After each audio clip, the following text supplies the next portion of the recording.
نعمت اللہ خان صاحب نے ایسی ٹریننگ کی کہ ہمارا ذہن خود بخود خدمت خلق کی طرف جاتا ہے. اور جو بھی میں تو خاص طور پر پچھلے 10 سال سے نعمت اللہ خان صاحب کے ساتھ الخدمت کے حوالے سے کام کرتا رہا. تو یہ جو کچھ بھی پروجیکٹ ہے یہ دراصل ہماری جماعت اسلامی کی تربیت کا نتیجہ ہے،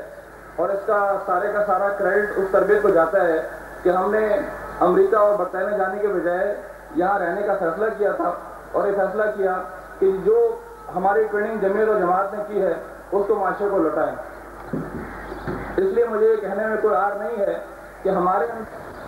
19 ستمبر کو جب ڈاکٹر خالد، پروفیسر عبدالصمد صاحب، ڈاکٹر واحد رشید، ڈاکٹر ظفر اقبال، ڈاکٹر سلطان مصطفیٰ، ڈاکٹر عبداللہ المتقی کے ساتھ ہم نے ناظم صاحب کو پریزنٹیشن دی، تو مجھے اچھی طریقے سے یاد ہے کہ ناظم صاحب نے اشارے سے مجھے ایک طرف بلایا اور کہنے لگے کہ ہو جائے گا کام یہ. اور میں نے کہا کہ آج آپ کے سامنے ہے یہ جو بلڈنگ ہے، اگر آپ نے اس بلڈنگ کو پہلے دیکھا ہوتا اور آج دیکھتے تو آپ کو زمین آسمان بھی ہمیں واقفیت نہیں تھی. اس لیے مختلف مراحل سے ہوتا ہوا، لیکن ایک بات ضرور ہے کہ جی چاہے وہ ڈی سی او شفیق الرحمان پراچا صاحب ہوں،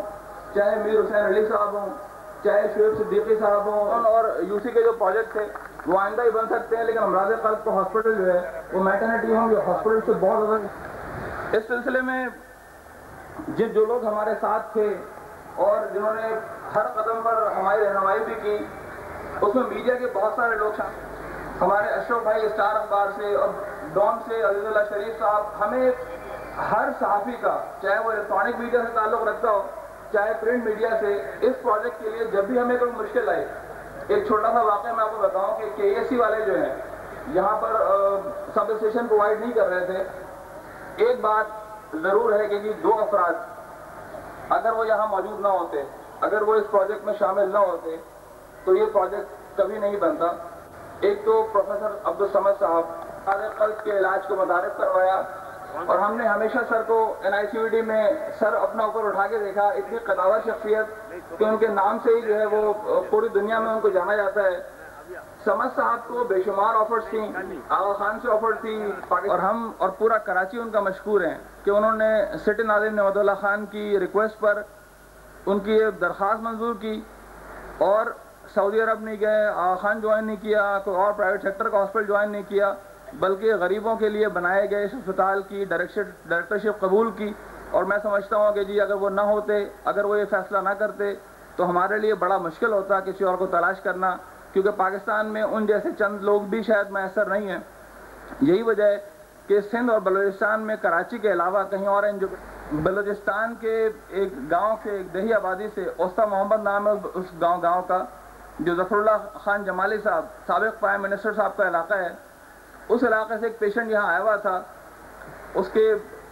گھر والوں سے بات ہوئی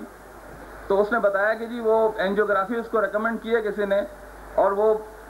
آپ اندازہ کریں کہ اوسطا محمد سے لے کر یہاں کراچی، سندھ پہلے وہ جیکب آباد گیا، وہاں سے حیدرآباد گیا، پورے سندھ اور بلوچستان میں کہیں اینجیوگرافی ہوتی ہی نہیں ہے کراچی کے علاوہ. اور جب وہ کراچی آیا اور پرائیویٹ ہاسپٹل گیا تو وہاں 25,000 مانگے گئے کہ اس کی اینجیوگرافی یہاں ہوئی. اور سر آپ کا بہت شکریہ، اللہ تعالیٰ آپ کو جزا دے گا، آپ کو عبدالحق صاحب کو، کہ صرف 3,000 روپے میں اس کی اینجیوگرافی ہوئی، صرف 3,000 روپے میں، وچ از دا لوئسٹ ان پاکستان. پاکستان میں کوئی سوچ نہیں سکتا کہ 3,000 روپے میں اینجیوگرافی ہوگی، اور اس کی اینجیوگرافی کے پیسے بھی ان میں سے ایک صاحب نے ادا کر دیے کیونکہ اس کے پاس وہ پیسے بھی نہیں تھے. تو یہ ایک اتنا بڑا کارنامہ ہے، اتنی بڑی بات ہے کہ شاید سٹی گورنمنٹ کے 4 سال میں بہت سارے پل بنے ہوں گے، بہت سارے پارک بنے ہوں گے، صفائی پارک بھی بنا ہوگا،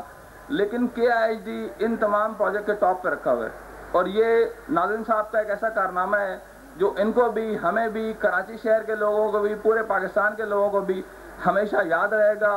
کہ ایک درد مند دل رکھنے والے ناظم نے 56 سال کی تاریخ بدل دی تھی، اور اس نے ایک نئی تاریخ لکھی کراچی کے شہریوں کو، اور صرف کراچی کے شہریوں کو نہیں، بلوچستان کے غریبوں کو، اندرون سندھ کے لوگوں کو، جہاں سے چیف منسٹر بنتے ہیں، پرائم منسٹر بنتے ہیں، لیکن ان کے بھی دل کے مریض یہیں آیا کریں گے، یہیں ان کا علاج ہوگا، اور انشاءاللہ بہت سارے دعائیں وہ دیا کریں گے، ناظم صاحب کو بھی، دیگر لوگوں کو بھی. میں آخر میں ان افراد کا جنہوں نے اس پروجیکٹ کے لیے ہمارے ساتھ دن رات کام کیا، سجاد دارا صاحب کا، ڈاکٹر آصف خان کا، حبیب آئل ملز کی تاویندہ لاری کا، ان کے ڈائریکٹر صاحب کا، جن نے ہمارے اس پروجیکٹ میں کوآپریشن کیا اور سامنے آ کے کیا یا پیچھے سے کیا، ہم ان تمام لوگوں کے بہت مشکور ہیں، نوفل کا، ڈاکٹر ظفر اقبال کا، ڈاکٹر سلطان مصطفیٰ کا، کہ اگر آپ لوگوں کی محبت، آپ کی شرکت، آپ کی سرپرستی، آپ کی دعائیں، آپ کا تعاون نہ ہوتا زاہد رشید صاحب کا، تو یہ پروجیکٹ پائے تکمیل تک نہیں پہنچ پاتا۔ اور آخری بات میں یہ کہوں کہ اگر سرکاری افسران کے حوالے سے ان کی ریپوٹیشن آہستہ آہستہ خراب ہوتی چلی جا رہی ہے کہ ڈاکٹر ہاسپٹل میں نہیں آتے، ڈیوٹی نہیں کرتے، لیکن میں سمجھتا ہوں کہ خالد یا سمد صاحب، زاہد رشید صاحب، یہ سرکاری ملازمین کی عزت و آبرو ہیں جو اپنی ڈیوٹی ٹائمنگ کے علاوہ رات رات بھر یہاں کام کرتے رہیں۔ اگر اس رول ماڈل کو لوگ اپنائیں گے، سرکاری ملازمین، ہمارے ڈاکٹر جو وابستہ ہیں سرکاری اداروں سے، تو انشاءاللہ سارے اسپتال بہتر ہو جائیں گے۔ آپ کا بہت شکریہ۔